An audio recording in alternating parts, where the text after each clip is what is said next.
Good morning, students. I hope you all are fine and you all are paying attention to your studies at home. So, in the previous video, we discussed that how Mr. Quicksana mistakes the horse rider to be a robber who has robbed Mambrino's helmet. And we also read who was Mambrino, what was golden helmet. Okay, now let's see what happens after Don Quixote sees the man wearing the golden helmet coming towards them. Okay, so Don Quixote, as we know, wanted the helmet. He had read so much about Mambrino's helmet that he could think of nothing else. His mind, having dwelt so long upon this subject, could turn anything he chose into a golden helmet. Okay, so Don Quixote, as we all know, wanted the helmet. सबको पता है कि don Quixote का अब क्या next उसका target क्या था कि कैसे भी उस घुड़सवार से वो गोल्डन हेलमेट लेना और दुनिया में नाम कमाने की। कैसे उसने मैम्ब्रिनो का जो गोल्डन हेलमेट चोरी हो गया था उसे फिर से खोज निकाला और उसे बचा लिया। Okay, so now he wanted the golden helmet at any cost. Okay, और उसने इतना पढ़ रखा था मैम्ब्रिनो के हेलमेट के बारे में कि अब वो मैम्ब्रिनो हेलमेट के बारे में छोड़कर कुछ और सोच ही नहीं पा रहा था। हर वक्त उसके दिमाग में बस यही चलता कि कैसे वो हेलमेट उस घुड़सवार से वो छीन ले। His mind having dwelt so long upon this subject, इतने देर से उसके दिमाग में ये बात चल रही थी कि अब वो जो भी सोच रहा था वो गोल्डन हेलमेट में ही बदल जा रहा था और ऑटोमेटिकली वो गोल्डन हेलमेट में ही उसकी सोच चली जा रही थी। Okay, as the barber came near the knight raised his crooked lens.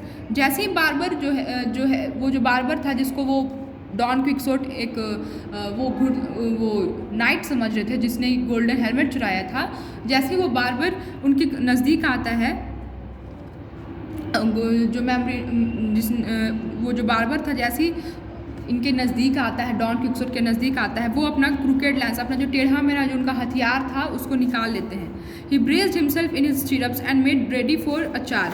वो दौड़ने के पोजीशन में आते हैं और तेज़ी से उसकी तरफ दौड़ने लगते हैं। Then he shouted, "Wretch, defend thyself or at once surrender that which is justly mine." या तो अपने आप को डिफेंड करो, उसके ऊपर चिल्लाते हैं, उस घुड़सवार के ऊपर चिल्लाते हैं बाबर के ऊपर कि या तो अपने आप को डिफेंड करो, अपने आप को बचाओ, या फिर जो मेरा है उसे मुझे दे दो। मतलब गोल्डन हेलमेट वो जो था उसको उसके बारे में बोलते हैं कि वो मुझे दे दो, return it to me. And without further parley, he rushed upon the barber as fast as Rocinante with his blundering feet could carry him. और इतना बोलने के बाद बिना किसी फर्दर डिस्पार्ले मीन्स डिस्कशन, बिना किसी फर्दर डिस्कशन के वो दौड़ जाते हैं बार्बर की तरफ एज फास्ट एज रोसिनेंट। जितना तेज़ी से उनका रोसिनेंट उनका घोड़ा दौड़ता था उसी तेज़ी से उस बार्बर की तरफ दौड़ने लगते हैं। The barber saw him coming and had just time enough to throw himself from his donkey and take to his heels. Barber ने जैसे ही डॉन क्विक्सोट को अपनी तरफ आते देखा उसे कुछ समझ में नहीं आया। उसे बस सिर्फ इतना ही टाइम था कि वो कैसे जैसे तैसे अपने डोंकी से उतरकर दौड़कर भाग जाए। He leaped the hedge at the side of the road and ran across the fields with the swiftness of a deer. वो जितनी तेज़ी से भाग जाता था उतनी तेज़ी से वहाँ से भाग निकला। स्विफ्टनेस ऑफ अ डियर मतलब एक हिरन की तरह जैसे दौड़ता है हिरन तेज़ी से, उसी तरह से वो भी तेज़ दौड़ के वहाँ से भाग निकला। But the brass basin having slipped from his head was left lying in the dust. But इतनी तेज़ी से वो दौड़ा कि उसने जो ब्रास बेसिन अपने सर पर पहन रखा था जिसको डॉन क्विक्सोट गोल्डन हेलमेट समझ रहे थे वो ज़मीन पर गिर गया। Don Quixote checked his steed. "Here, Sancho," he cried. "Here is my helmet. Come and pick it up." Don Quixote की नज़र उस ब्रास बेसिन पर पड़ती है जिसको वो हेलमेट समझ रहे थे और वो सैंचो पांजा को बोलते हैं उसको उठाने के लिए। "Upon my word, that is a fine basin," said Sancho as he stooped and handed it to his master. जैसे ही सैंचो ने उसे उठाया वो समझ गया कि कोई गोल्डन हेलमेट नहीं बल्कि एक ब्रास बेसिन है जो कि बार्बर यूज़ करते हैं बाल काटने के वक्त। Don Quixote with great delight clapped it on his head. He turned it this way and that and tilted it backward and forward. पर डॉन क्विक्सोट को अभी भी यही लग रहा था कि वो एक गोल्डन हेलमेट है। वो उसे उठा करके अपने सर पर रख देते हैं और उसे इधर उधर घुमा करके देखने लगते हैं। "It is pretty large," he said. "The head for which it was made must have been a big one. The worst is that it has no visor and half of one side is lacking."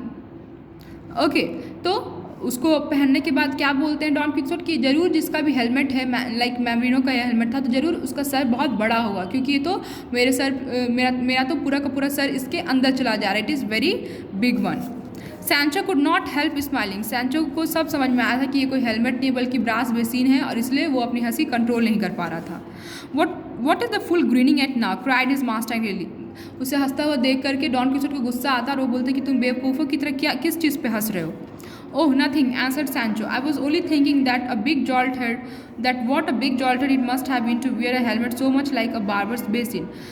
वो बोलते कि ओह, मैं बस इसलिए हंस रहा हूँ क्योंकि मैं ये सोच रहा हूँ कि कौन सा ऐसा मूर्ख होगा, जॉल्टेड मीन्स फुलिश, कौन सा ऐसा मूर्ख इंसान होगा जो कि एक बार्बर के बेसिन को ब्रास बेसिन को हेलमेट की तरह पहनता होगा। Well it does look like a barber's basin, Don Quixote बोलते हैं कि हाँ ये तो है कि एक बार्बर के बेसिन की तरह लग रहा है, but that is because some enchanter has change its form when we come to a town where there is an armorer. I will have it made over into its proper shape, for there is no doubt that it is really the helmet of the famous Mambrino. He turned it about on his head and pulled it well down over his ears. Okay.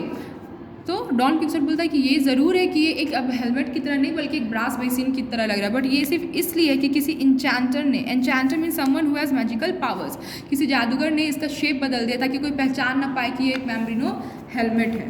Okay, इसलिए वो जब भी next किसी ऐसे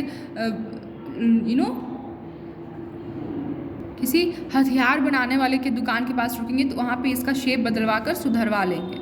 okay, I will wear it as it is, he said, it is better than nothing. मैं इसे जैसा है वैसे ही पहन लेता हूँ, कुछ ना पहनने से तो अच्छा है कि मैं इसे पहन लूँ। That is the knight's dappled steed, said Sancho, pointing to the barber's great donkey, which was nibbling grass by the roadside. I have a good mind to exchange my own faithful beast for him. Okay, और फिर उसकी नज़र, Sancho Panja की नज़र उसके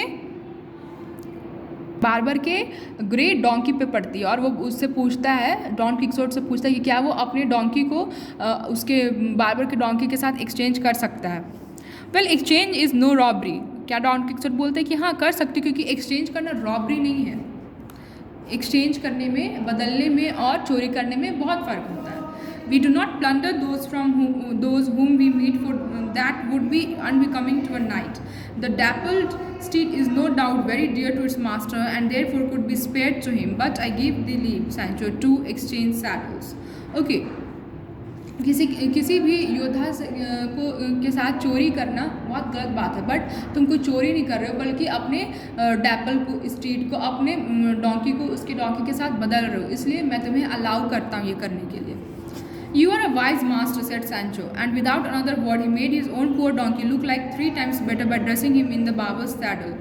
Then, well satisfied with themselves, the knight and the squire resumed their journey. और फिर Sancho Panja अपने डोंकी को उस बाबर के डोंकी के साथ बदल लेता है और फिर सैंचो पांजा अपने मास्टर डॉन क्विक्सोट के साथ अपनी जर्नी कंटिन्यू करने के लिए आगे दोनों बढ़ जाते हैं। So that was the story all about. I hope you all have understood it. Please do write the word meanings and difficult words in your copy and try to read and understand the story on your own also. So that's all for today. Thank you.